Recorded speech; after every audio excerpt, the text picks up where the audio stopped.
be with you wherever I go, wherever I lose. All I want is to be with you. I wanna know your heartbeat, hey. Show me how your heartbeat. I wanna know your heartbeat. Show me how your heartbeat. The rhythm of your beats for me. I wanna know your heartbeat.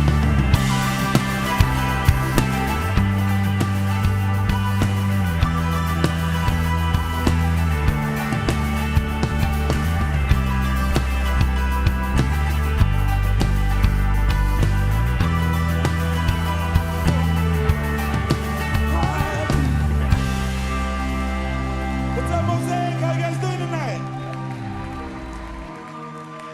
I know you guys can do better than that. How you guys doing tonight, Mosaic? There you go. Man, I love when we get to come together. I know there's so many different people here, so many different backgrounds, but I love it that it doesn't matter what's going on in your life. It doesn't matter where you're coming from. We all get to come together and be one. You know what I mean? And I just love it when we come together and we sing to our God that He listens to us. So I just pray that you lean in. If you don't know the songs, we have the lyrics up here. And let's just worship our God together tonight.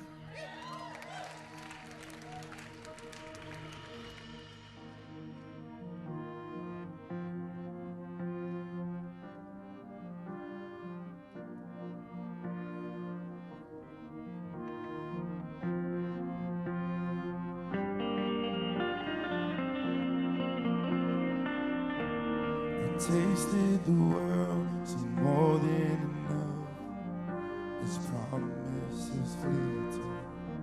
Of water and wine, I emptied the cup and found myself wanting. But there is a well that never runs dry.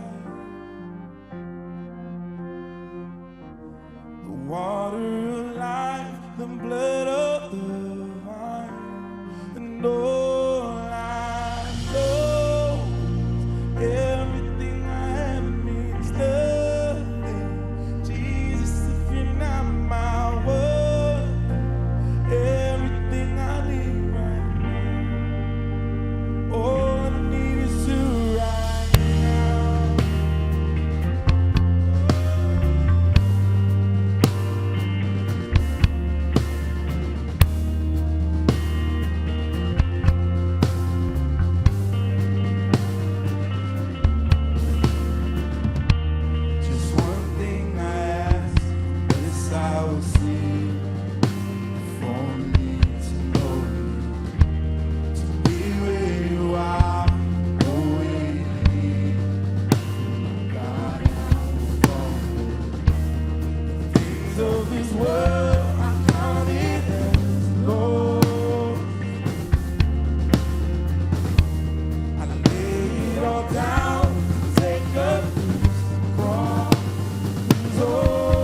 sing, oh, and I sing, yeah. And all I know, everything I have is love. Jesus, if you're not my world, everything I need right now. And all I want is everything you are and love. Jesus, if you're not my world, everything to me right now. We say, I sing, oh,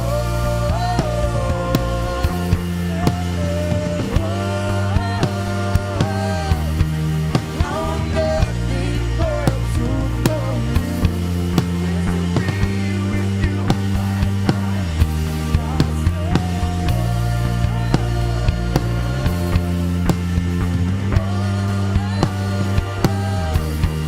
And with everything within me, I worship you. I sing, oh, sing it out.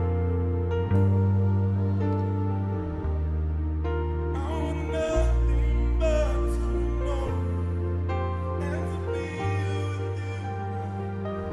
And I sing, so beautiful.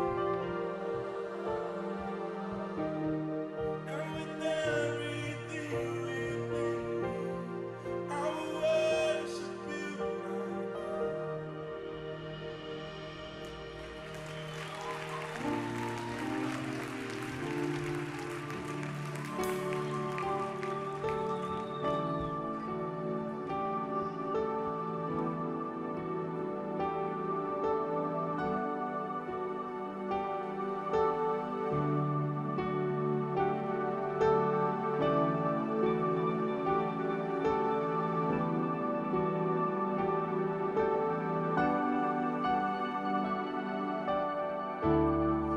You are my everything.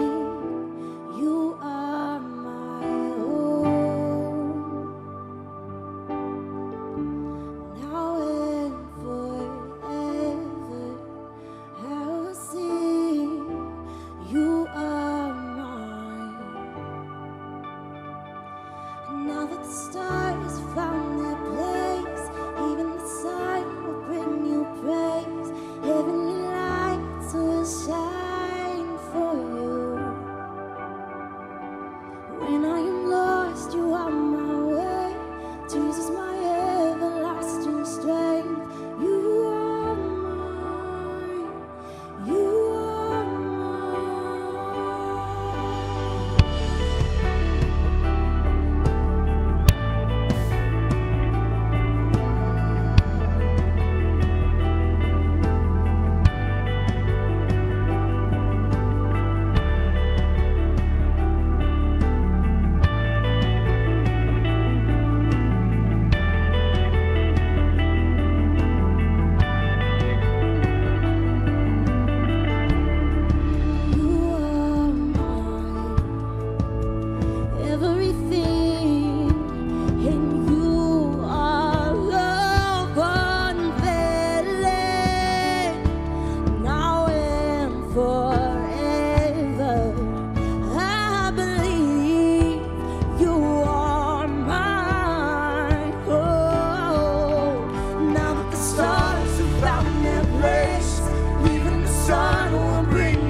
There's something that happens when we worship together.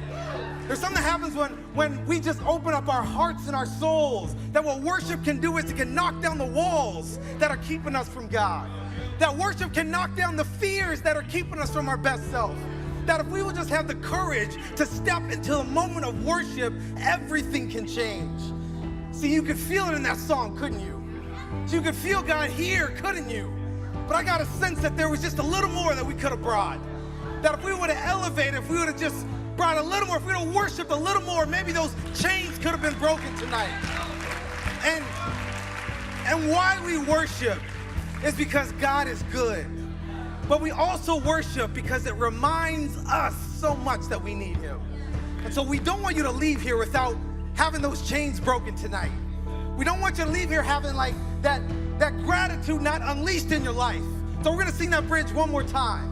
And it's simple, it just says, you are mine. But the words are simple, but the truth is profound. And so let's just sing it with all that we got. Let's just bring us to this moment where we invite God. Caroline, just lead us to this place where we hear from God, where we worship him, where we let him know that he's worthy. Come on. You are my hope, you are mine, you are my hope, you are mine, you are my hope, you are mine, you are my hope, you are mine, you are my hope, you are mine, you are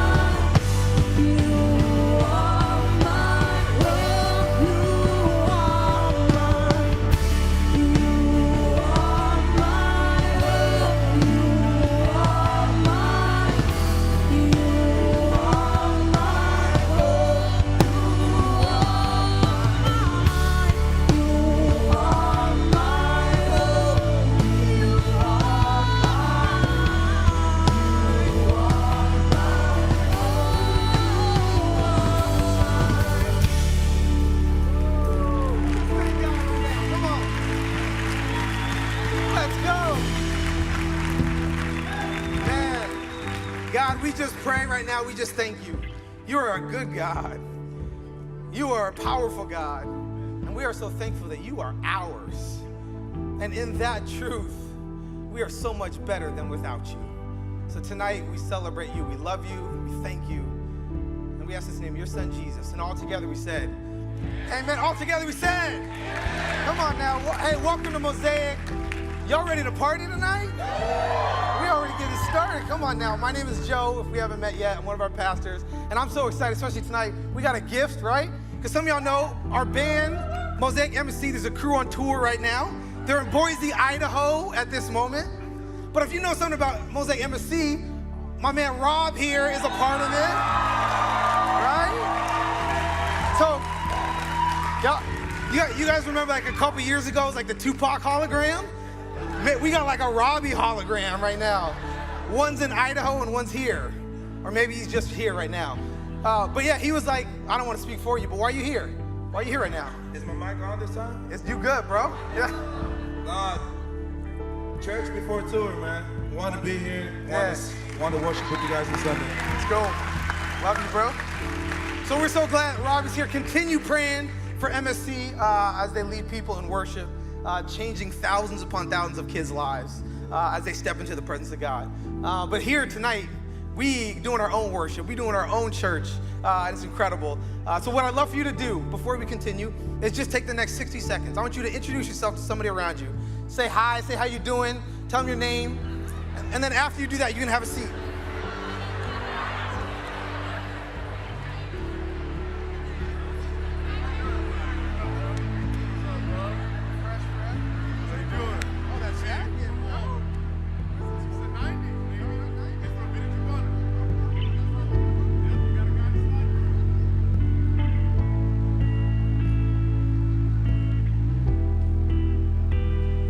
Go and have a seat. We're so excited that you're here. We're so excited you're a part of our gathering tonight. We're in the middle of this series that we launched last week called Life's Toughest Questions. Pastor Erwin has just been guiding us through these incredible conversations that can move us closer and closer to God as we dig in. And last week we started with have a conversation around, is truth dead? And then today's talk is even more powerful. It's even more incredible. So I just want to encourage you to press in, lean in. It's going to be a really blessing to you. But to get us ready, before we do that, we're going to transition into a time we receive our offering. And we want to do something a little different today, something a little special, just to guide us in that conversation. So can you give a warm welcome and can you give a round of applause, show some love to our lead pastor, Pastor Erwin. You're on fire tonight, dude. Joe Smith is on fire tonight, man. It's like, whoa. He's electric, man. It's good to be here tonight. I don't normally come up during this time, but we've started this series, Life Toughest Questions, and we're getting all kinds of questions. And I think I was a little surprised, but I shouldn't have been, but I got several questions on money, but more specifically on giving. And so I thought, I don't really want to do a whole talk on it, so I'll just slip up during the offering, and I'll do my Life Toughest Questions on giving right now. So you're going to get 2 talks tonight, and so here are the 2 questions that stand out, and I get these questions all the time, by the way. But here's one. It says, what proportion of church income goes to community service? How do we know we're being maximally effective outside of the community of Mosaic attendees? So that's kind of a good question, because but it's the wrong framework, and I want to help you see why in a moment. And the second one is this: why is there so much controversy about tithing? I wonder why we're so messed up with money.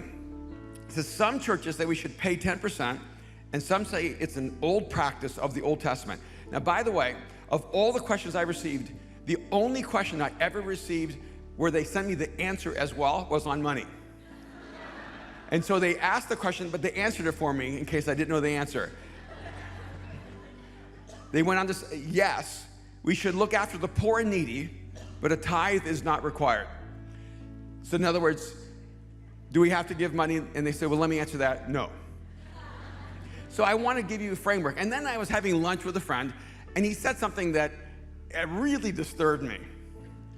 He said, man, you guys must just be counting money in the back. I said, what? He goes, yeah, you just must have so much money coming into Mosaic, just in the back counting money. And I said, well, first of all, when will we be counting money in the back? And secondly, what would make you think that there's that much money to count? I mean, we're looking for change to put in the parking meter. What are you talking about? So I thought, and he said, well, it just seems like Mosaic is doing great. Well, that's because we don't talk about this that much, because we don't want to make this our focus. And he goes, well, then you need to tell us. So and then my wife says, you're not concrete enough. You're not clear enough. So I have some graphs. All right? So I'm going to try to do this real quick. I'm going to go to my graphs. So I want to tell you, we just had Easter 2 weeks ago. Wasn't it amazing? First, we're going to talk about what I really care about. Easter, we had 3 locations. By the way, in here, we built a tent out there. That was our second location. And nomadic Mosaic. And then we rented the Avalon for Disco Mosaic. So we had 3 different locations for Mosaic. 3 locations. We had 13 gatherings. I made it to 10 of them live. 3 of them were on video, and it was an amazing day. And then we had 8,665 people who came here on Easter. Isn't that incredible? I think it's very interesting because most people think Mosaic is a really small community. And we don't actually usually tell you that we're large, because we're a really intimate community. There's a difference between being small and being intimate. And I've been to small places that are not welcoming. And so no matter how large we get, we always want to be intimate, be a place where people belong. But I love the fact that we have 8,665 people on Hollywood Boulevard, and people thought it would never work. They told me this was the cemetery for churches. If you come here, no one's ever going to come. They were wrong. All right. Now I want you to see the next graph. We came here about 5 years ago, and in the first gathering, we had 300 people, and on our first Easter, we had 700 people 5 years ago, which is amazing.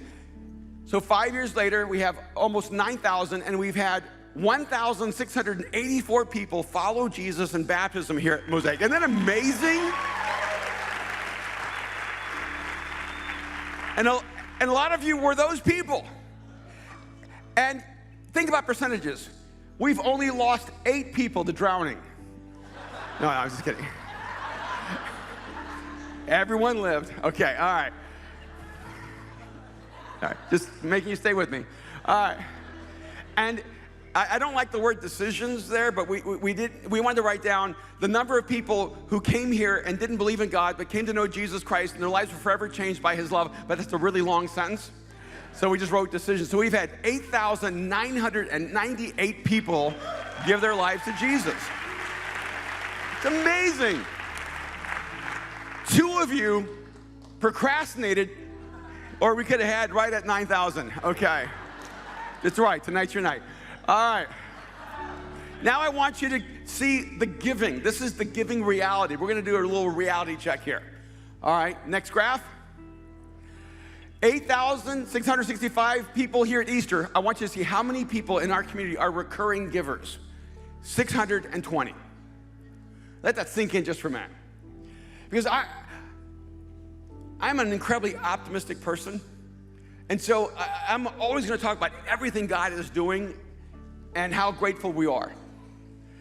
But at the same time, I want you to know that 620 people make all of this happen. See, the question here was, what are we doing for the people outside of our community?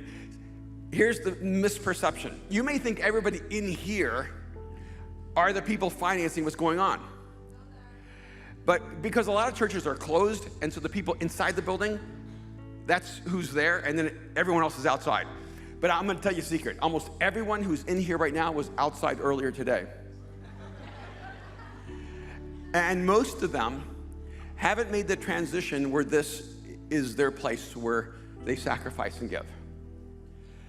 And so I love this. 620 of us have committed our lives and our finances to serve our community. But our community also looks like 8,665 people who came in here and received freely everything we sacrificed to make happen for them. And I want to tell you, if you're a part of that, thank you. Because that's amazing. You can give yourself a round of applause.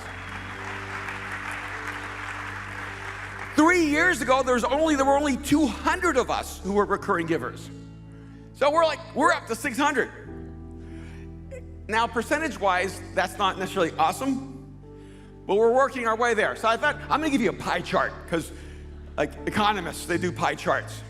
So here's my economist moment. Here's our pie chart. Now imagine if you were out eating with a guy, you're a girl, and it's your first date, and you go get pizza, and he leaves you 7%. You're not going out with him again. I'm telling you. It's a one date only relationship. Only 7% of our community gives the resources to make Mosaic happen.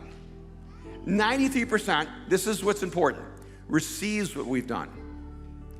And I think that's an important commitment we've made. Boy, we do stuff all over the world. I mean, we build schools in Malaysia or Malawi. We work in Bangladesh and Thailand and India and Haiti. We build houses across the world. We're building another house here in LA for Habitat for Humanity. We do so much across the world. It's amazing.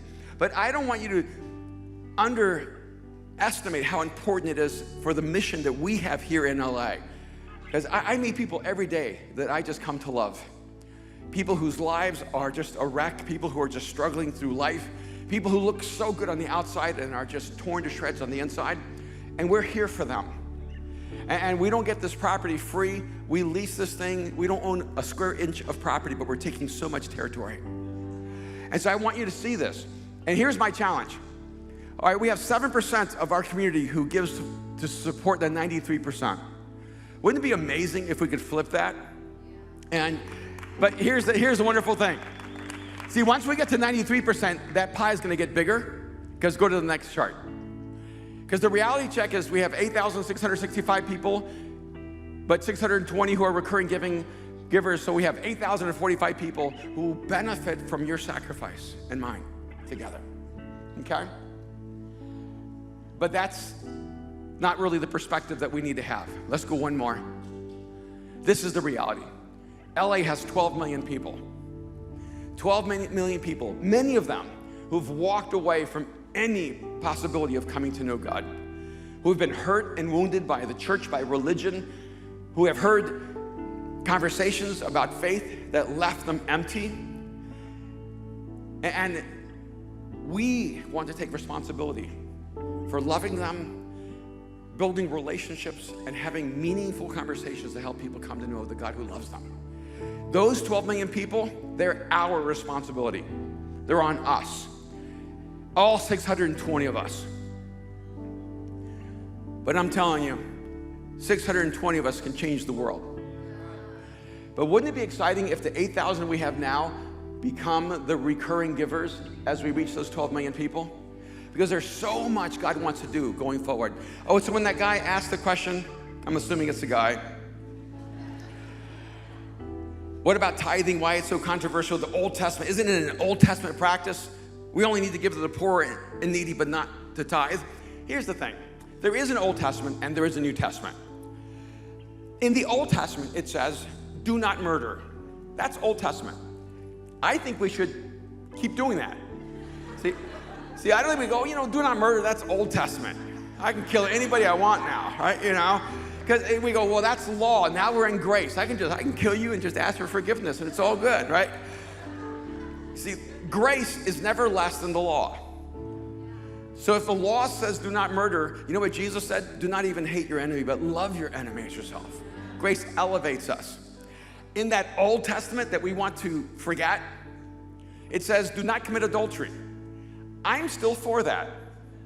See, I think we should carry that through into the 21st century. I know it's hard. But see, I don't think that's antiquated.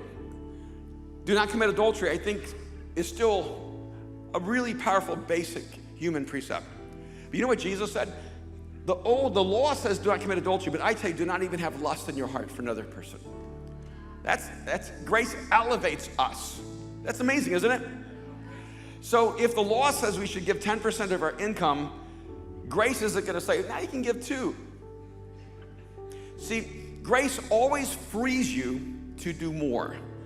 So if you want to move from the law to grace, go for it. Give 20, 30, 40%. Just go crazy. But do not pretend that Jesus freed you so that you could be trapped in greed. He did not free us from generosity. He freed us to generosity. For a long time, I used to really shy away from these conversations. And the way I would solve it is I started companies, I started businesses, and I tried to make sure I was one of the biggest givers to Mosaic.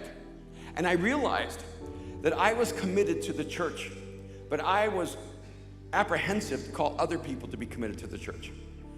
But every single time someone comes into this place and walks in with despair and leaves with hope, and every time someone walks in here and they've been alone and now they have a family, and every time someone walks in here and they don't know if they matter, and suddenly they know that they matter, I'm reminded what we do together, it's worth the sacrifice. So you don't have to give, but don't use the Old Testament as an excuse to not become a person who sacrifices and is generous. What would happen if all of us in this room right now established a pattern of giving, of generosity, of sacrifice? What would happen if that 620, who are the recurring givers here, becomes 6,200? If we could reach 9,000 people with 600 of us committed together, with 6,000, we would be pressing 100,000 people in the city whose lives would be forever changed. So let's prepare our hearts and let's give, but let's not just give in this moment. Let's establish a value and a pattern of generosity. Let's go.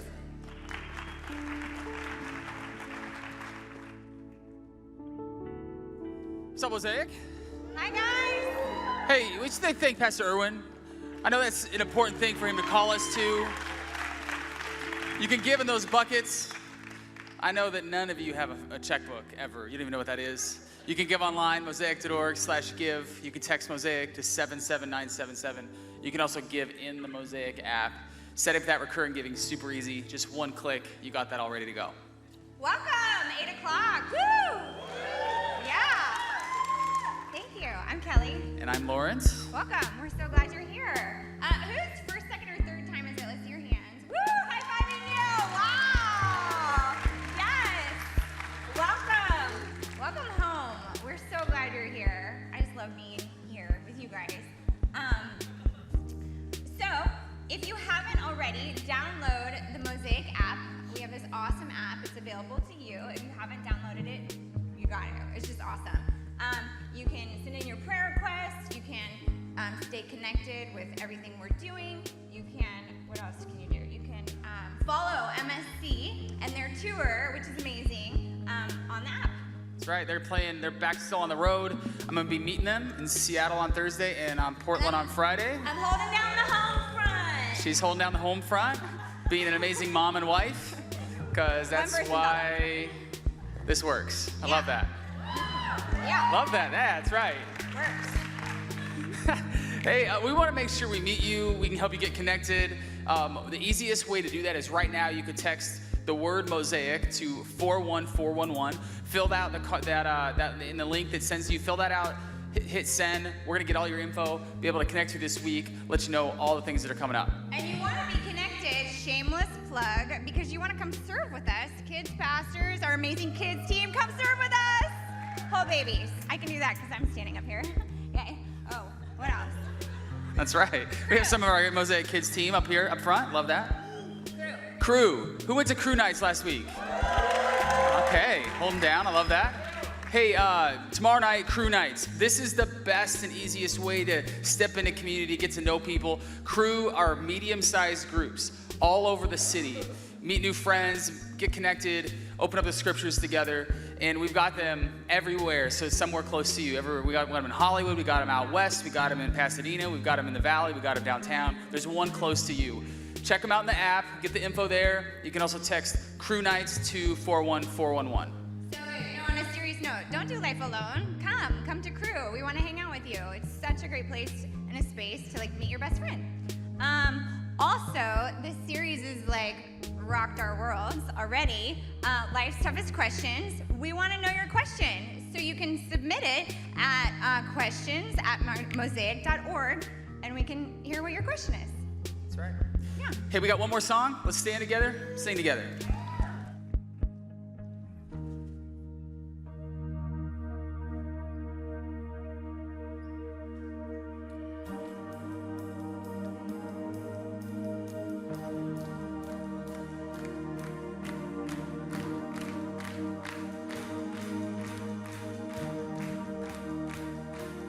Let the mountains and the ocean say your name. Let the silence and every sound speak your words. Let your heartbeat and my fear break away. 'Cause you speak louder than my doubts, than my pain. You're the voice that will bring us closer.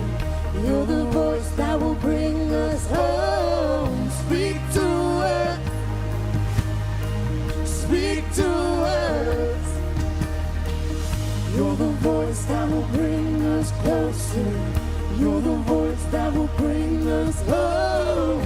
Speak to us. Speak to us.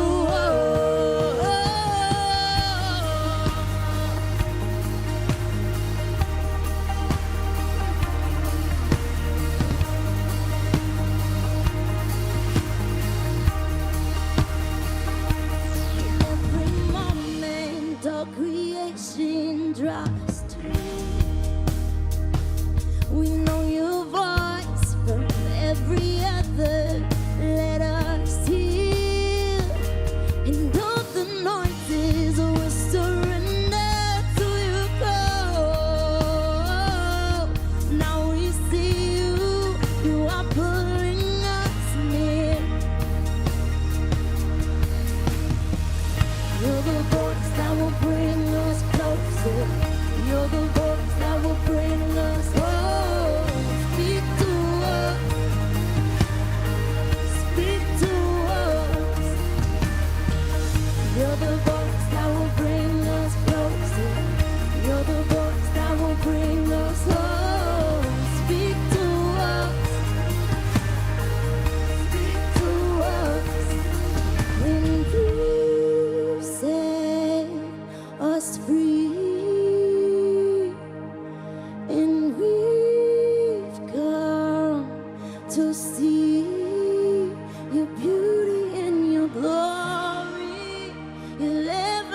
everlasting love, with everything you are.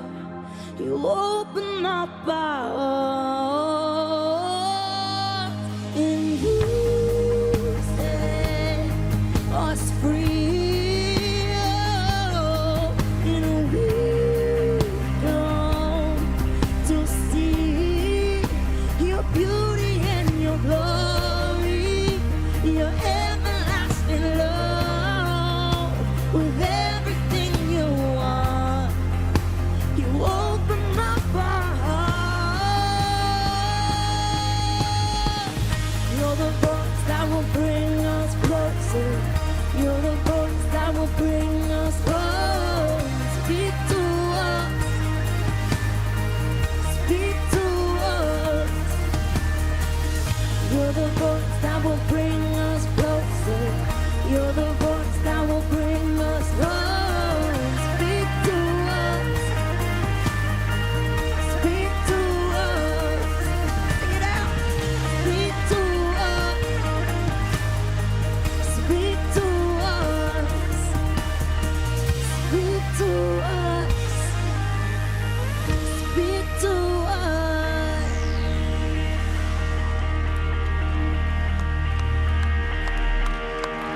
All right. Hey guys, let's thank the band together one more time. Thank you guys so much. You can have a seat.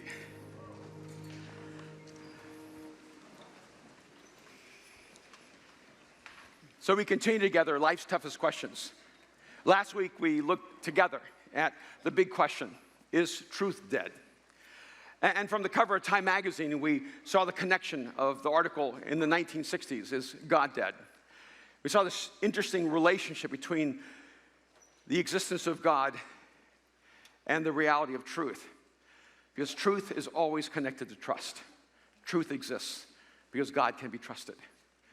Which leads us, I think, really smoothly, elegantly, powerfully, painfully into tonight's question. Because many times we ask the question, does God exist? But really the question behind the question is, does God care? So many times we stop believing in God because we're convinced God does not believe in us, or we stop caring about God because we're convinced that God does not care about us. And then the big question, outside of why is this happening to me, which is the personal question, is how is it possible for a loving God to allow so much suffering in the world?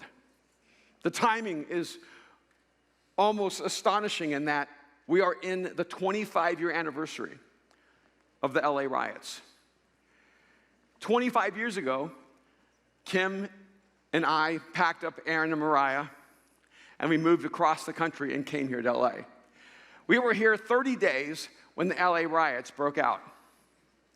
I remember I was out of state when they first erupted, and Kim called me, and I saw the riots on television, flew in but could not get into LAX, so I flew into Ontario, drove into the city. And I remember getting to the house when we were living in Alhambra, and Aaron was just a little boy, and I said, where are the fires? And he said, I can show you, Daddy. And he led me by the hand into the house and pointed to the television, because he thought that's where the fires were taking place. And so probably against Kim's wishes, I took Aaron down into the city so that he could understand what was going on, that it was humanity at war with itself. We look back now, 25 years later, after the verdict of the Rodney King trial, where 4 officers were acquitted of his beating. And we look back now and know there were 53 deaths, 2,383 injuries, 12,111 arrests, 1,000 buildings destroyed or damaged, and over $1 billion worth of property damage. And there was a fire set every minute over those 5 days. And we look at that moment and wonder, what in the world is going on? And if you stop and ask the question to God, you go, God, how in the world can you allow this to happen? And I think it's a fair question. When we step back and look at the human condition, when we look at the human story, you have to wonder, if there's a God, why is he allowing this to happen? Why doesn't he do something about this? And on a personal level, haven't you ever been in that place in your own life where you've prayed or cried out to God and asked him to intervene, to help, and you felt powerless and helpless in a moment, and God just seemed to be absent? And sometimes, because we don't understand who God is, we begin to project on him motives that are really more reflective of the human heart. Have you ever missed an important moment in a movie? You guys don't really know what long movies are like. You guys really have short films that you call feature films. I grew up when movies lasted for hours. But even now, it can get tricky. Because I don't like going in late. Because I've gone in late to a movie. I used to go to movies with people who did not respect the starting times. I don't go with them anymore. Because if you miss the first 3, 4, 5 minutes, you miss the entire setup of the film, then you're coming in, you're trying to catch up the whole time, you don't know what's going on. Have you ever had that happen to you where you thought, what's happening? Who's the main character?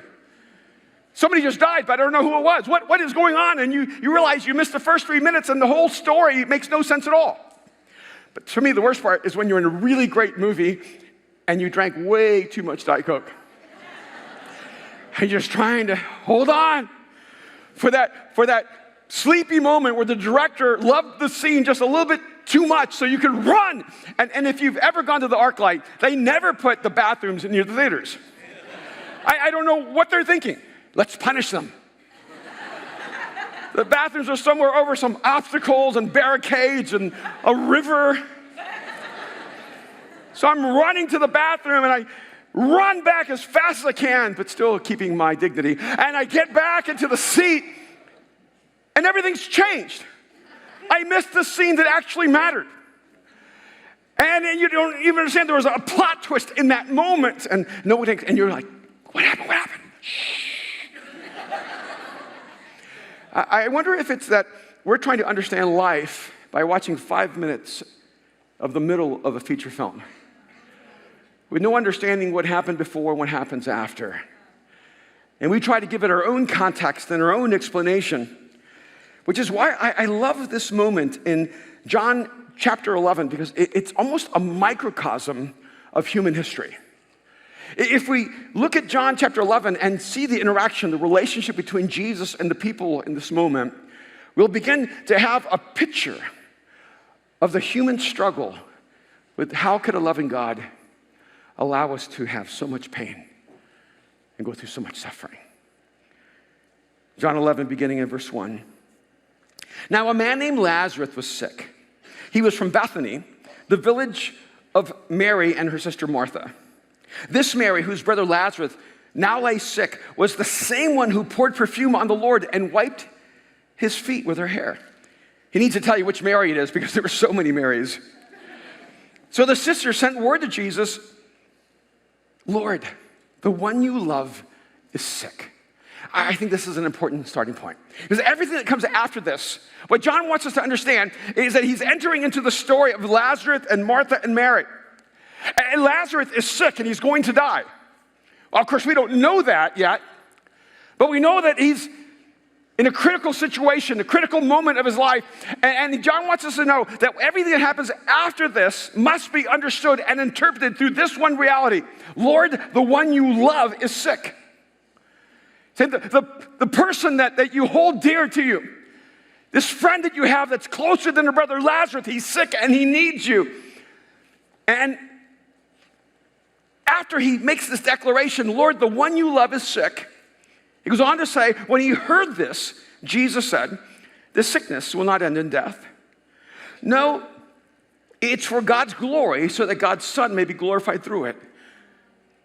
And this is powerful language. Jesus is saying there's something bigger going on than you understand. He's saying you're trapped inside of the minute perspective of a person who's locked into time and space. And I want you to know there's something bigger. There's a grander story taking place that you can't see. And then John reinforces the motive of God in verse 5. Now Jesus loved Martha and her sister and Lazarus. It's almost as if he knows what's about to happen is going to confuse us about who Jesus is. That what's about to happen is going to confuse us about the motive of God, the intention of God, and we might actually begin to question Jesus' character. So he wants us to know, not only did they know that Jesus loved Lazarus, Lord, the one that you love is sick. Everybody knew he loved them, but John goes on, I want you to know, Jesus loved Martha, and he loved Mary, and he loved Lazarus. So, verse 6, when he heard that Lazarus was sick, he stayed where he was 2 more days. Now, when I read that, I go, no, that can't be right. Because when you love somebody and they need you, you go. You show up. You get there. And especially if someone is in a critical moment of their life, you go. You disrupt your life, you change your schedule, and you get there. And especially if it's someone that you love who cannot be held by anyone except for you. You go. You get there. You change everything. Jesus just hung around for 2 more days. Even the way John writes this is frustrating. Jesus loved them. He heard he was dying, so he just stayed 2 more days. Can you imagine that?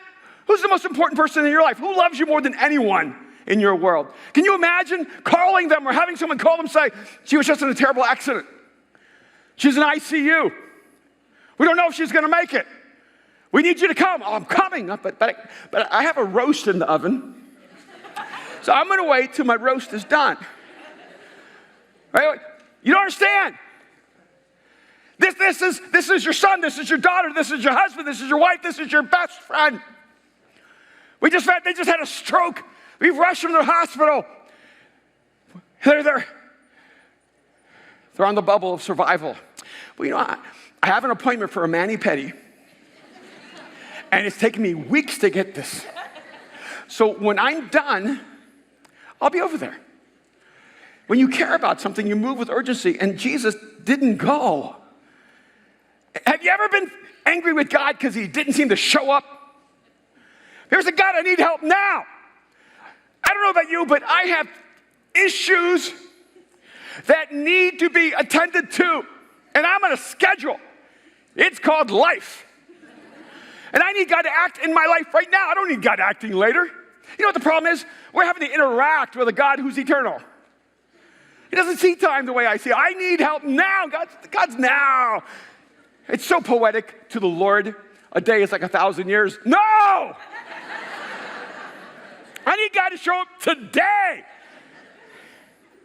But he hangs out for 2 more days. What would that communicate to everyone watching Jesus? See, I think what happens is that we cry out to God, we pray. Even when we barely believe, sometimes we get desperate enough to ask God for help. We've run out of options. We turn to God and nothing happens. And we lock that into our souls and go, even if God exists, it doesn't matter because he doesn't care. God's just moseying along through life while we're running for our lives. So when he heard that Lazarus was sick, he stayed where he was 2 more days. And then he said to his disciples, let us go back to Judea. Now he's ready to go. But Rabbi, they said, a short while ago, the Jews there tried to stone you. And yet you're going back? See, I think they were confused. If Jesus had acted the moment he heard Lazarus was sick, that he was dying, and said, we're going to go now, they could understand that.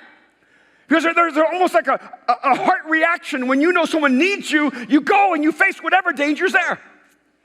You face whatever challenge is there, you go in. But he waited 2 days, so it couldn't have been that urgent. So they're like, Lord, maybe you forgot. See, I think they thought when Jesus waited 2 days that he didn't want to go because he was worried about his own life. That maybe after 2 days, Jesus forgot that it was Judea, what it was like there. And then Jesus answered, are there not 12 hours of daylight? Anyone who walks in the daytime will not stumble, for they will see by this world's light. It is when a person walks at night that they stumble, for they have no light. Doesn't Jesus say things in the most elegant, and eloquent of ways. And you're like, what do you mean? Now, I'm thinking, Jesus is talking to fishermen, tax collectors, manual laborers, and he's like waxing poetic. They're like, okay, got it. Walk in the day, don't fall. People fall at night. We're with you, we think. And after he said this to them, he went on to tell them, our friend Lazarus has fallen asleep, but I am going there to wake him up. See, I really resonate with Jesus. I love imagery and metaphor, and I don't like when you're so directed that you're telling a person exactly what you're thinking. His disciples said, Lord, well, if he's sleeping, he'll get better. I love that. Like, we don't need to go wake him up because we're going to die.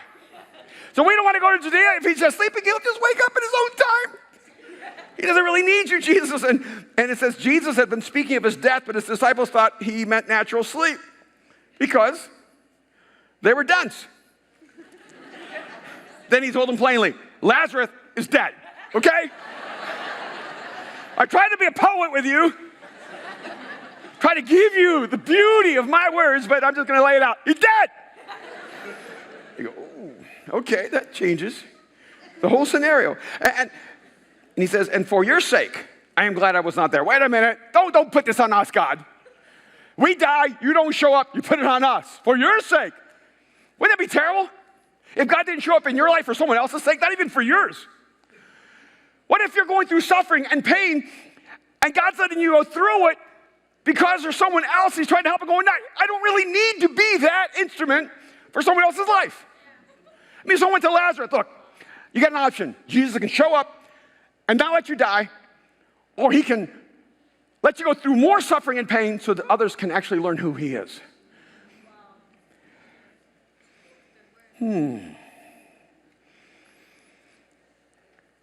But for your sake, I'm glad I was not there, so that you may believe. But let us go to him. I love the next verse. Because there's something about Thomas. See, I think if Thomas lived in LA today, he would be a stand-up comic. Because Thomas has a really unique view of life, a little cynical, a little jaded, just tells the truth and it's funny. And then Thomas, also known as Didymus, said to the rest of the disciples, let us also go that we may die with him. I love that. It's like oh, forget it. Let's just go and just die because that's what's going to happen anyway. He's not going to listen. Just going, Lazarus is dead, Jesus is going to be dead, we're all going to be dead. Let's just go. I love that kind of optimism. On his arrival, Jesus found that Lazarus was already in the tomb for 4 days, a little late. Now, Bethany was less than 2 miles from Jerusalem, and many of the Jews had come to Martha and Mary to comfort them in the loss of their brother. Oh, by the way, that word loss is important. See, there is no suffering unless there is loss.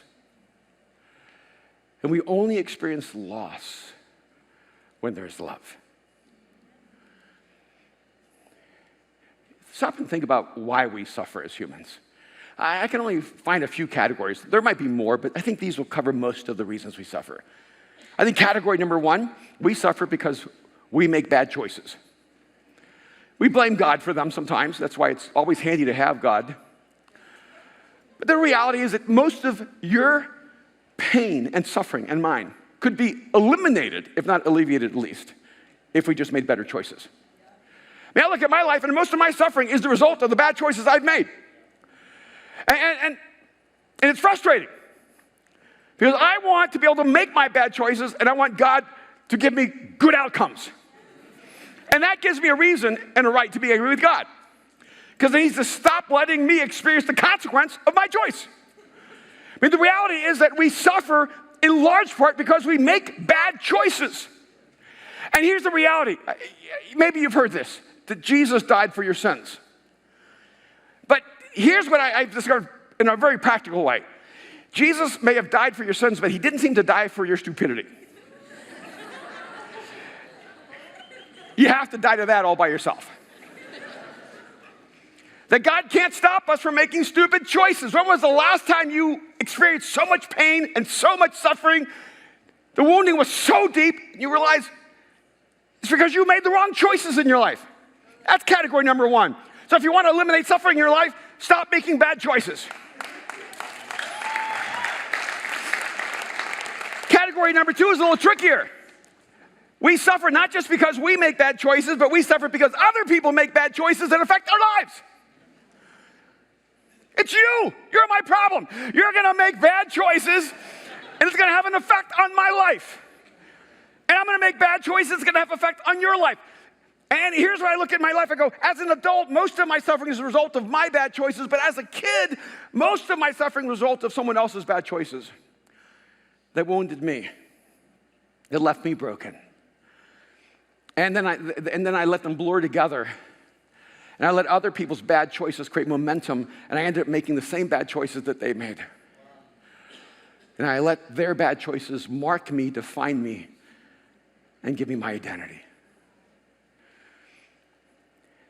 Think about how much suffering would have gone in your life if you did not suffer because of the bad choices other people made that hurt you. But flip this around the other way. How much suffering in the world could you eliminate if you just stopped making choices that hurt other people? Those are the two categories that stand out to me the most. The third category are not bad choices we make or bad choices other people make that hurt us, but bad things that happen that we can't seem to avoid. Can we just be honest? Bad stuff happens. Sometimes we just call it fate or we call it nature. I mean, who would have known that you were standing there and an avalanche came? Bad timing. Who would have known that you were genetically predisposed to have cancer?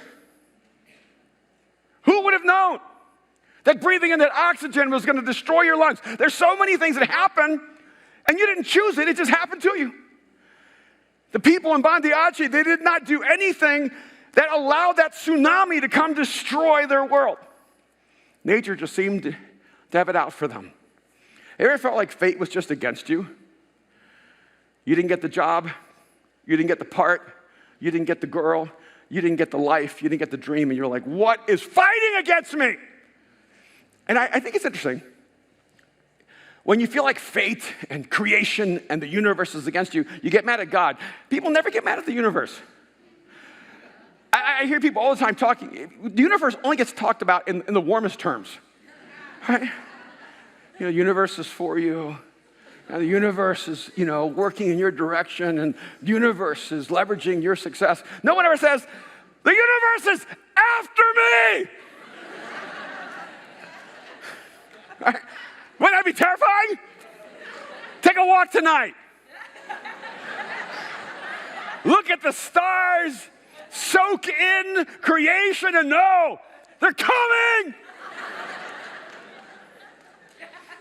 Your life is just a horror film. And the language of the universe is for you. I want you to know something. The universe is not for you. God is for you, and He created the universe.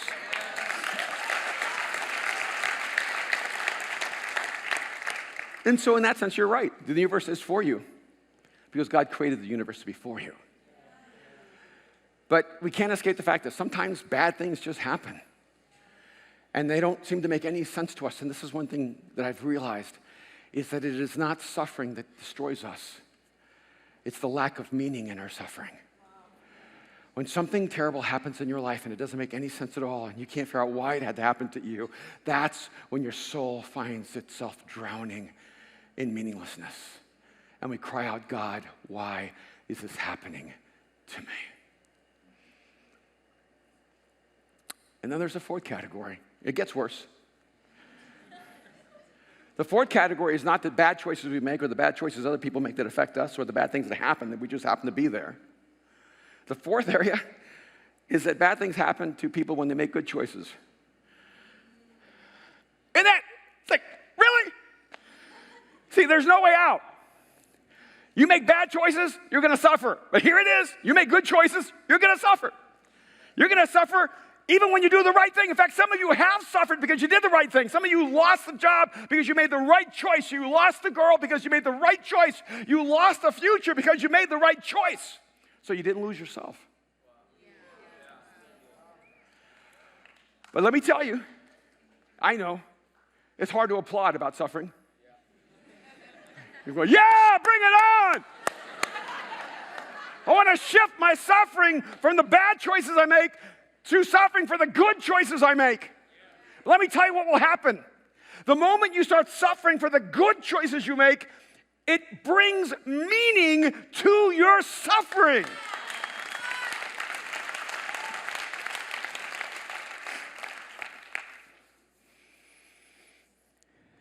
And so Jesus saw them, and he moved toward them because they had lost their brother.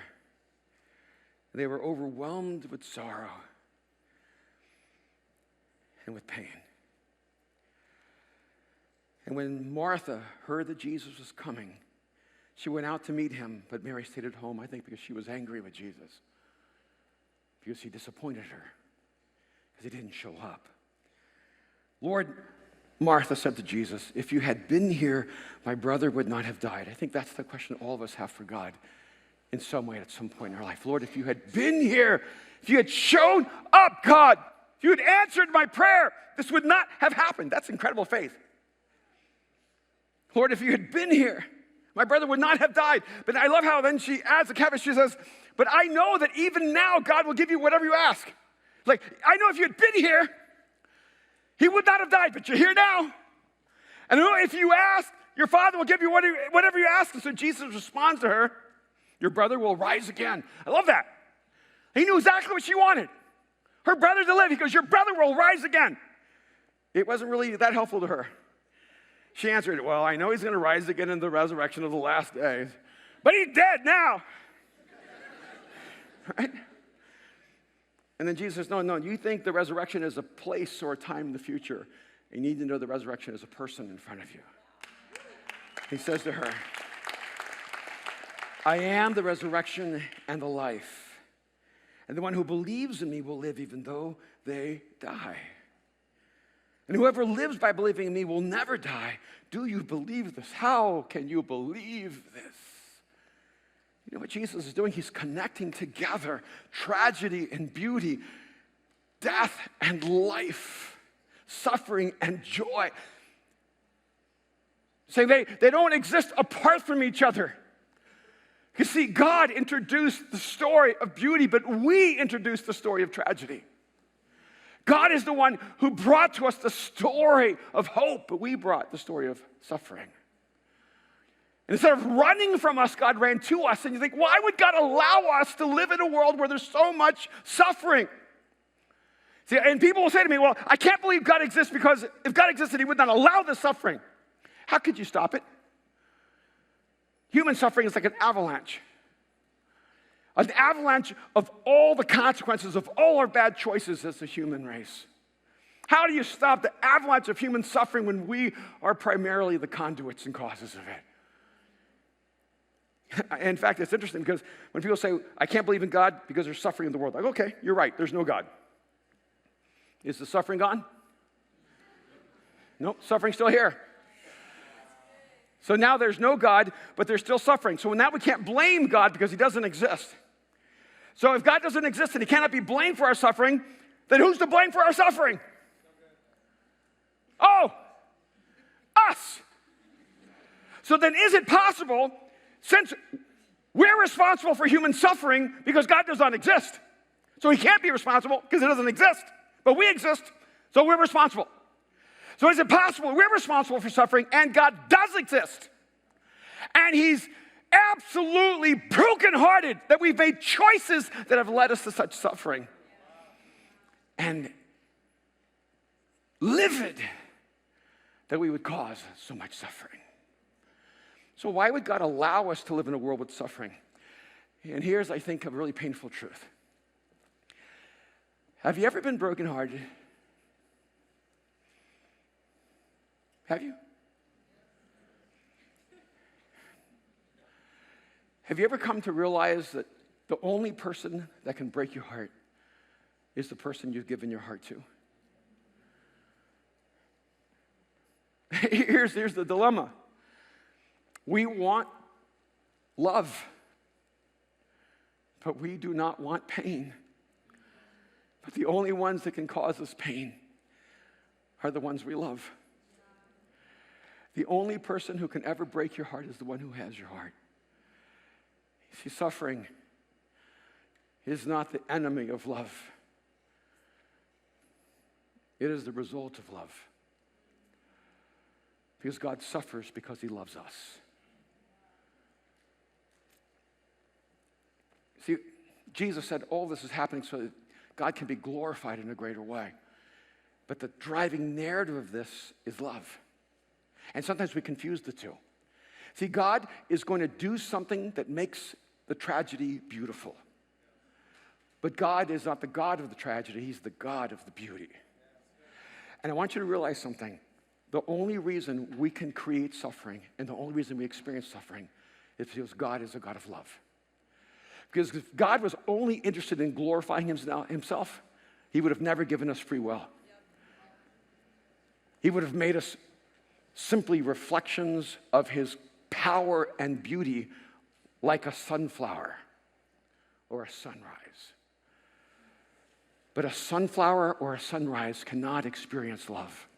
It cannot receive love, nor can it give it. The only way that you and I can ever love is to have freedom. So when God chose to create us out of love, so that we could be recipients and conduits of love, he created the space for suffering. Because when you love, you give freedom. And when you give freedom, we can choose to heal or to hurt, to build or to destroy, to create or to corrupt. Jesus loved Lazarus. He loved Martha and Mary, and he let him die because he understood that there was a bigger story being told. Do you believe this? And she said, yes, Lord. I believe that you are the Messiah, the Son of God, who has come into the world. After she said this, she went back and called her sister Mary aside. The teacher is here, she said, and he is asking for you. It's funny, it doesn't record Jesus ever asking for her.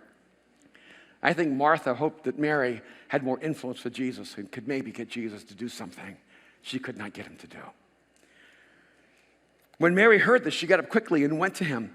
Now, Jesus had not entered yet the village, but was still at the place where Martha had met him. When the Jews who had been with Mary in the house, comforting her, noticed that she got up quickly and went out, they followed her, supposing that she was going to the tomb to mourn there. When Mary reached the place where Jesus was and saw him, she fell at his feet and said, Lord, if you had been here, my brother would not have died. Even with Jesus being present, that still is the question, Lord, where were you? Why did you let this happen? See, the question really isn't, does God exist? The question is, does God care? And when Jesus saw her weeping, and the Jews who had come along with her also weeping, he was deeply moved in spirit and troubled. I love this about God. God is moved by our pain. He is moved by our sorrow. He is troubled by our suffering. Where have you laid him, he asked. Come and see, Lord, they replied. And then there's verse 35. The shortest verse in all the scriptures that says the most. Just 2 words. Jesus wept. And I want you to know that God weeps over us. That he weeps over you. That his heart is broken in your suffering because he loves you. And then the Jews said, and here's the theme, John brings it right back, see how he loved him. This is what you need to hear. No matter what you're going through, no matter how much pain you've had to bear, no matter how many times in your life you felt that you cried out to God and he did not answer, or you thought that God was going to act and it seems like he didn't show up. I want you to know that no matter what you've ever gathered as the evidence against God, I want you to know that God has always loved you. He has only one motive towards you, and it is love. He has one intention for you, and it is love. God is driven by love, created you for love. But he understands that in a universe, in a reality, in a world where freedom has been given to us so that we could receive love and give love, he cannot block from us our suffering, but must choose to meet us in our suffering. In verse 37, he goes on, but some of them said, could not he who opened the eyes of the blind man have kept this man from dying? They knew he made the blind see, but they still questioned who he was and his motives for what he did. You know what's hard? Wouldn't it be great if all of us, if God answered one person's prayer, that all of us would just celebrate that? But we don't. Somebody goes, God answered my prayer. God gave me the job. God gave me the promotion. Which job? You know, that job over there at Paramount. You know, executive vice president. He gave you that job. Yeah, that was the job I applied for. What kind of experience? I don't have any experience. It was just a miracle. God just showed up. Man, I was selling coffee last week. Now I'm the EVP at Paramount. God is so good. Like, I've been working at Paramount for 12 years, man. As an associate producer, and I started as a runner. Have you ever felt like life is just unfair? It just doesn't really inspire us sometimes when other people seem to have God act on their behalf. It almost makes God more distant to us. And they asked, couldn't he who opened the eyes of the blind man have kept this man from dying? And the answer is yes, he could have. But that's because you only saw the 5 minutes of the movie in the middle and you don't understand the beginning and the end. And that's where I stop before Jesus calls out Lazarus' name, before he tells him to come up and come out to arise. You see, we're in the middle of the story. And as much as we want to believe it, as much as we have faith, we're not at the other side of the story. We're in the middle of the story where we're wondering if God's going to show up and which time he's going to show up and what he's going to choose to do. And you're going to have to make a decision about God's character and intention towards you. Because it's not what you go through that's going to crush your soul. It's how you interpret who God is through what you go through. And I know some people say, yeah, well, that's the problem is that I don't like the Old Testament God. I like the New Testament God. In fact, people say, I like Jesus. I don't like God. I go, well, no, Jesus is God. Well, yeah, but he's the new God. He's a new version of God. And people tell me, I don't like the Old Testament God. It's almost like after God wrote Malachi, he went into therapy. You're like, I have like anger issues, you know? And I need to like work this through. I'm really, really angry with the human race. I got a flood thing behind me. You know, I got issues. But 400 years later, God came back and goes, I'm Jesus. I'm chill. Like, you know, it's like hipster God. But I want you to hear what the people who knew God in the Old Testament said about God. In Psalm 145:8, it says this: the Lord is gracious and compassionate, slow to anger and rich in love. This is not about Jesus. This is about the God of the Old Testament.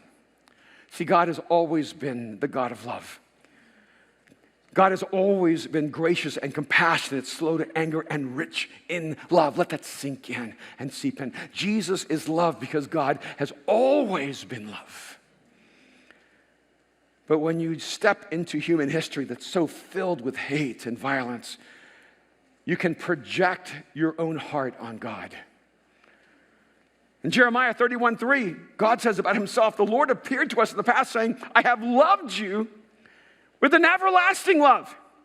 I have drawn you with unfailing kindness. There's some of you, you know that God's after you, but not in a bad way. He's after you in the best of ways. You're running from God, but God is chasing after you. But I want you to know, as fast as you can run, fueled by your fear, God's love will chase you faster than you can run. Because love is faster than fear.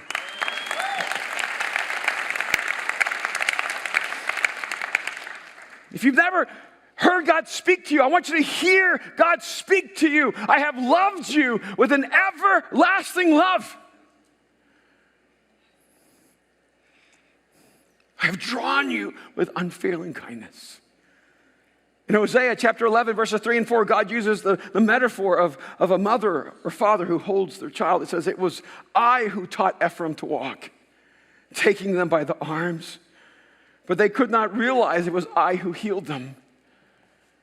See, I was walking with them. I was holding their hand, but they thought they were walking on their own. They kept wounding themselves, but I kept healing them. But they couldn't realize it was me. He goes on to say, I led them with cords of human kindness.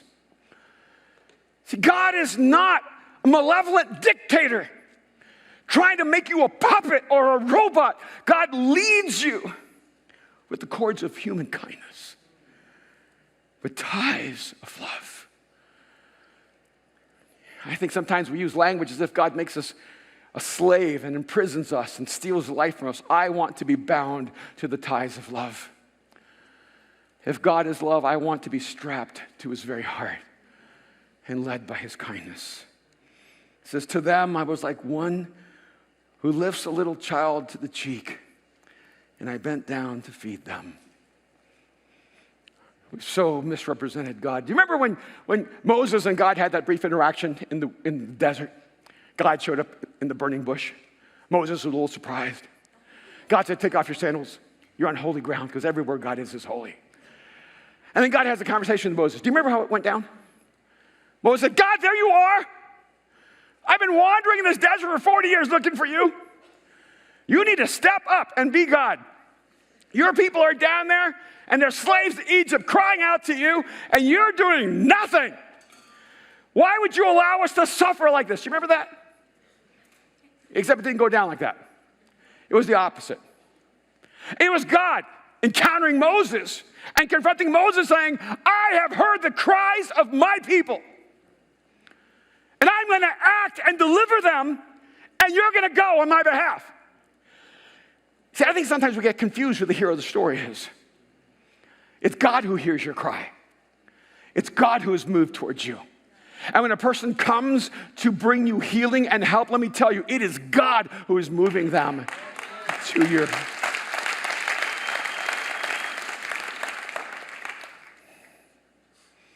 your salvation. I was asked, I think it was 2013, to look at the script that Ridley Scott was working on. I love Ridley Scott. He's one of my favorite directors, and I was so honored and excited. And they said, he's doing a movie called Exodus, Gods and Kings. And I said, well, you know, I love Wrigley, and I love the scriptures, so I'm in. So they sent me the script and asked me to give them notes, and I could see there were some fundamental issues, not in the theology, but just in the story.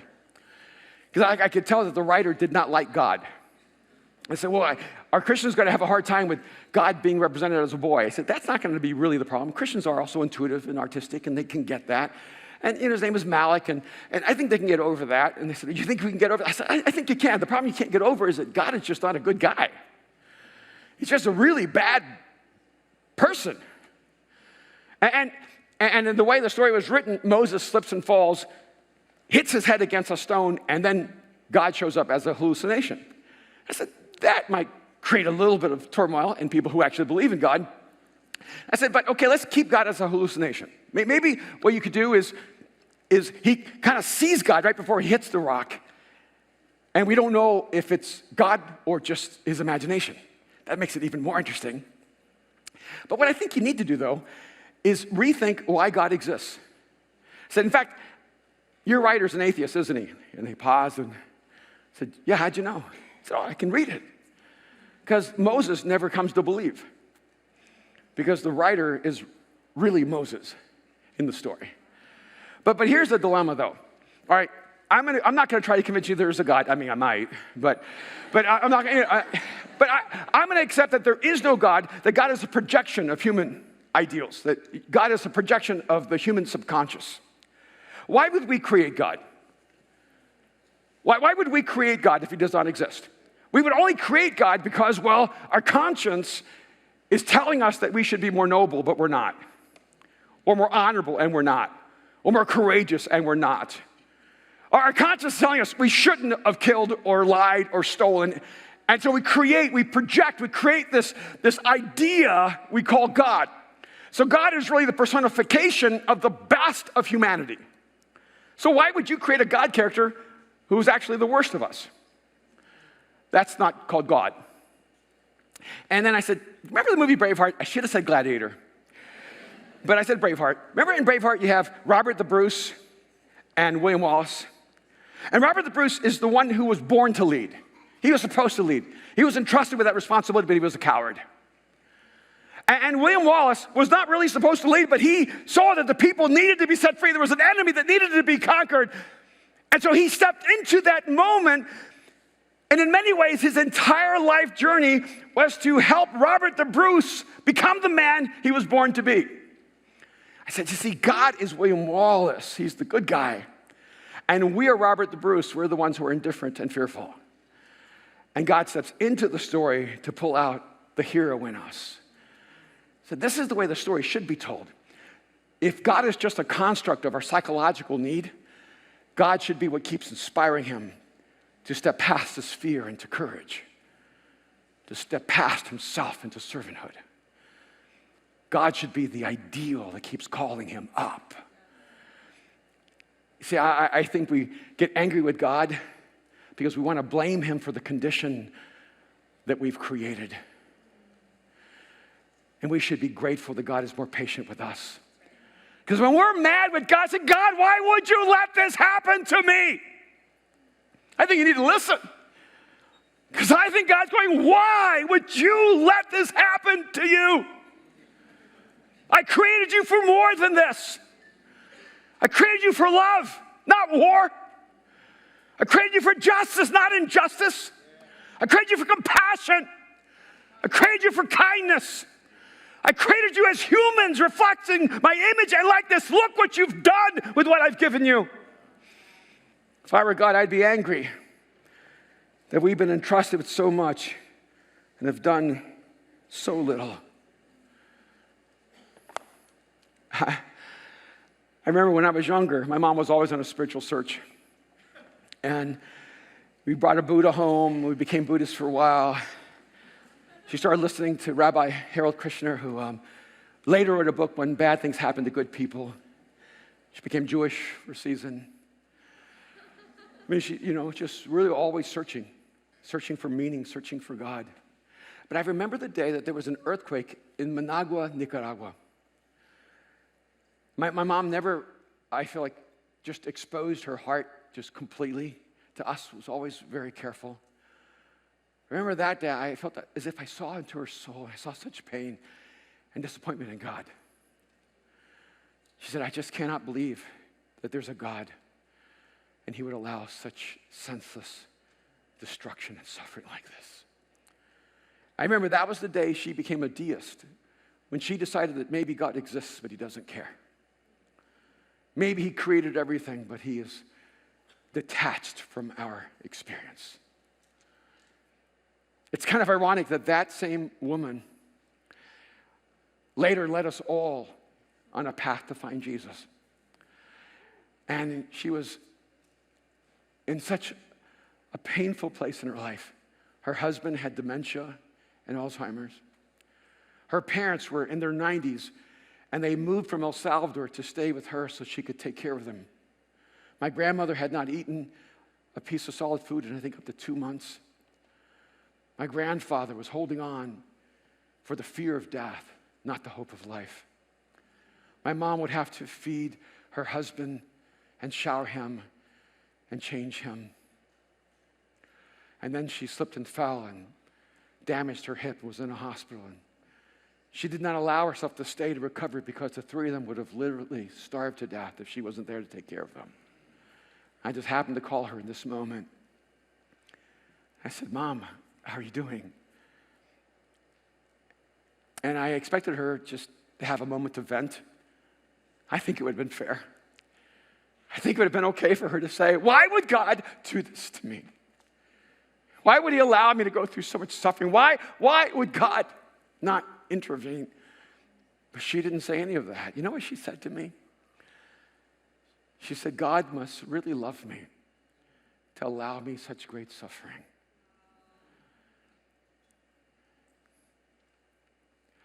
That's what love does. It steps into suffering. I think she was projecting that on God. I think the truth was that she was expressing the greatest love by stepping into their suffering. And that's what Jesus did. We want God to show us a way out of suffering, but Jesus instead showed us a way through. Jesus came into human history, God himself, took on flesh and blood, allowed himself to be beaten and brutalized, crucified on a cross, taking on the greatest suffering. Jesus did not run from the suffering. He leaned into the suffering. So that when you suffer, so when you experience wounding and pain, when you feel your soul is broken, and when you're ready to cry out and say, God, why? You can know that God is the God who steps into our suffering to meet us there, so that we can know, we can rise above the pain, we can make it through the suffering, we can be healed from our wounds, because he is the God who has taken our wounds, and through his wounds, we are healed.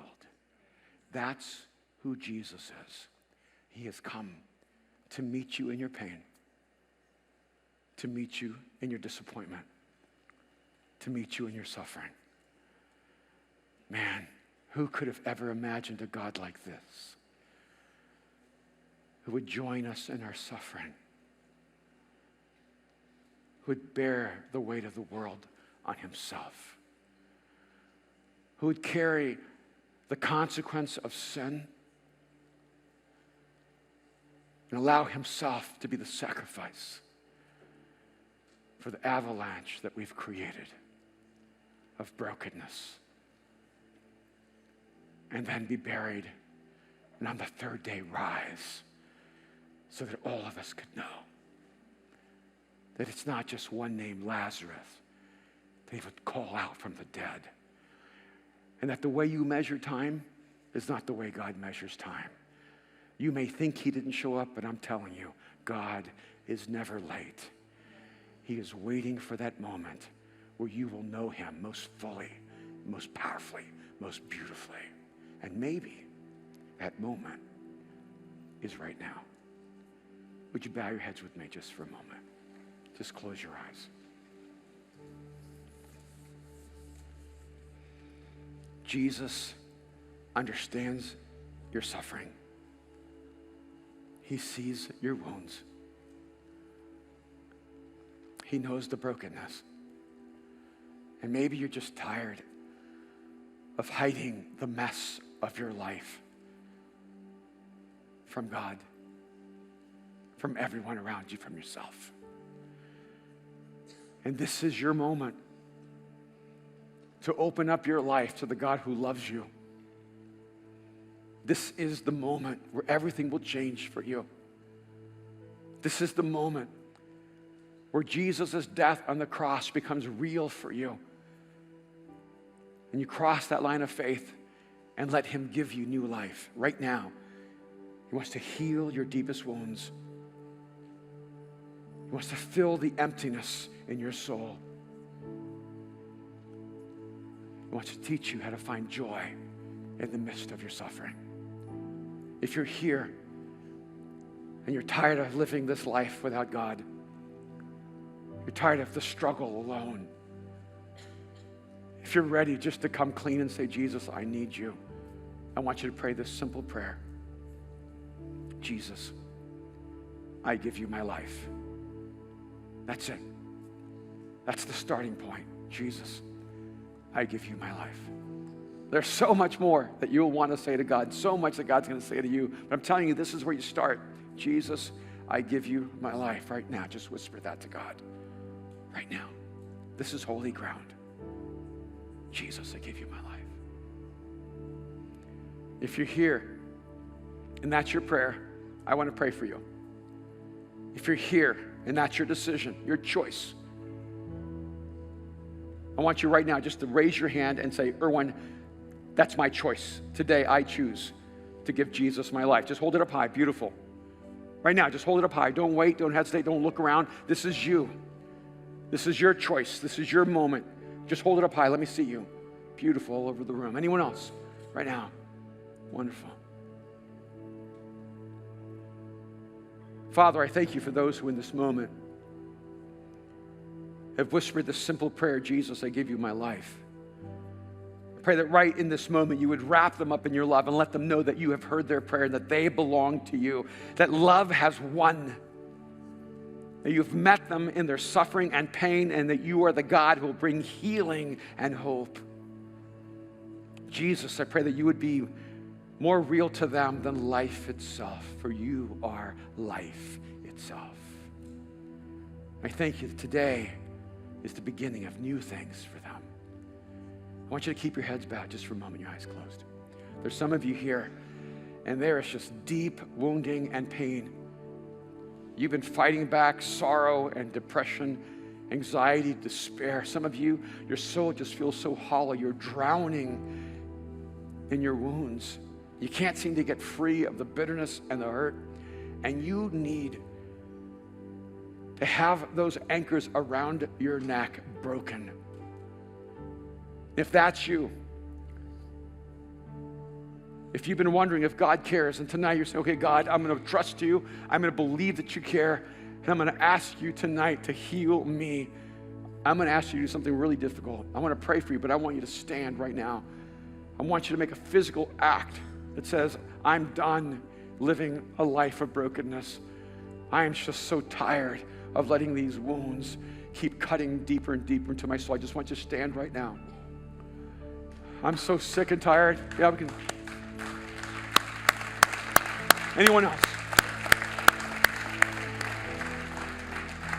It's just too exhausting. It's too exhausting to act like it's all working right and you know it's all broken.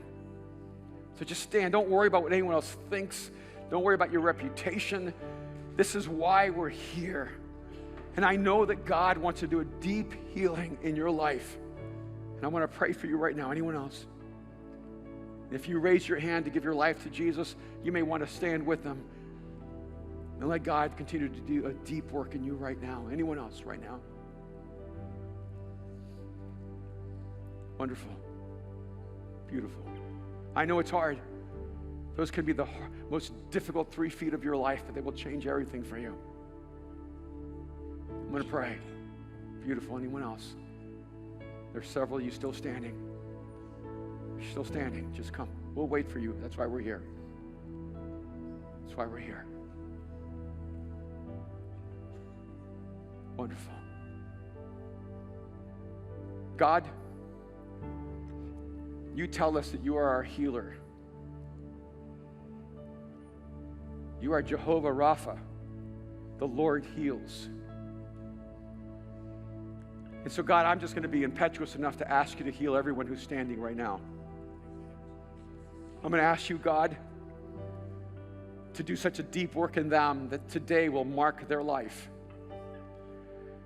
God, I pray that you would heal the wounds that have been inflicted by the bad choices of others in their life. That you would free them from that pain. I pray, Father, that you would free them even now from the wounds, from the bad choices they've made for themselves. That there is a new beginning tonight. That this is the beginning of new things. It's the end of the old, the beginning of the new. Father, there's some who are just so broken in their hearts. They hate themselves. They're self-loathing.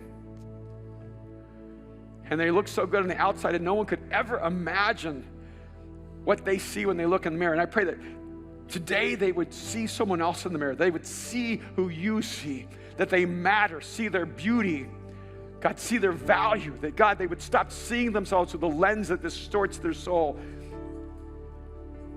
And God, I pray that they would know that you not only exist, but that you care, that you matter. And God, I'm going to pray that you would surround them with 1 or 2 people who know you and trust you and can become your expression of healing for them. I pray that you would take people in our community and somehow just move them toward them, that they would have friendships and community, and that no one here would ever have to walk alone, that they would not have to do life alone.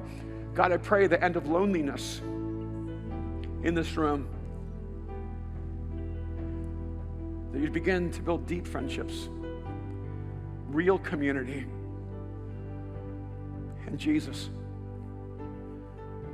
I pray that we would give you honor for the healing you do in us, and that we would become the leaves of healing to all those around us. May you use these who are standing as your instruments to bring healing and hope to those who today do not know where it can be found. This is our prayer. In Jesus' name, amen and amen. Can we just thank God? And beautiful. Thank you so much. So good. So good.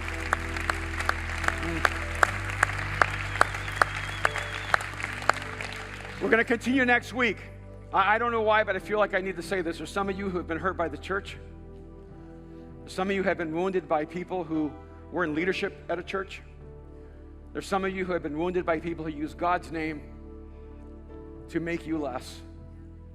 I just want to apologize on the behalf of the church and say, it doesn't have to be like that, and it will not be like that. Mosaic is here to bring healing to our city, one person at a time. And so we continue next week. I have no idea what my question is. So send me your questions. This is the time. Go to your friends who are atheists and agnostics, people who are angry with God, people who don't believe in God, because I want honest questions. I want questions that are holding people back. I want the questions that are just sucking the life out of people's souls. I don't want the smartest question. I don't want the most interesting question. I don't want the most philosophical question. I want human questions. Say, this is what is keeping me from living. This is what's keeping me from believing. This is what's keeping me from faith. Because I want to dive into those. And I'm going to be really frank with you guys. I don't know if I can answer the questions well enough for you. But that's not my goal. I'm going to do the best I can, but you know what I'm going to do? I'm going to create enough room for God to speak into your life and give you the answer that you need. Because in the end, as helpful as I hope I can be, what you need is for Jesus to speak to you and change your life forever. So next week, bring your friends, bring everyone. Let's go crazy. One guy told me last week, I wanted to stand up and argue with the whole way. Bring them on. Let's just have it. I mean, let's just dive into the things that matter, because why do we get together and meet on Sundays if we're not going to try to deal with the real issues of the human struggle? God bless.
Hey, Mosaic, was that not incredible?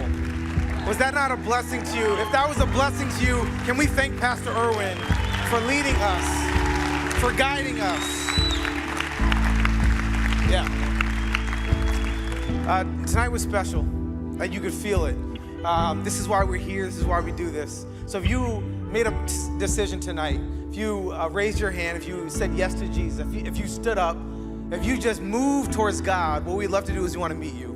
Because what the scriptures remind us is that we are not supposed to do this alone. That we are the gift to each other. And so before you go, you may have come alone, but we want you to know that you're leaving with the tribe. So when we go out the back doors, when we exit, there's a table in an area called Next Step. There's some of the friendliest people, the kindest people you'll ever meet. Just don't leave without giving somebody a hug. If you're not a hugger, be a hugger tonight, all right?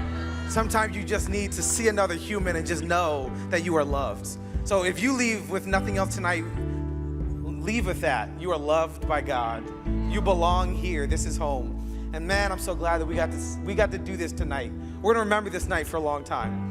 So when you go out there, again, meet somebody new, and then next week, the party continues. Bring your friends. We love you. God bless. We'll see you next week.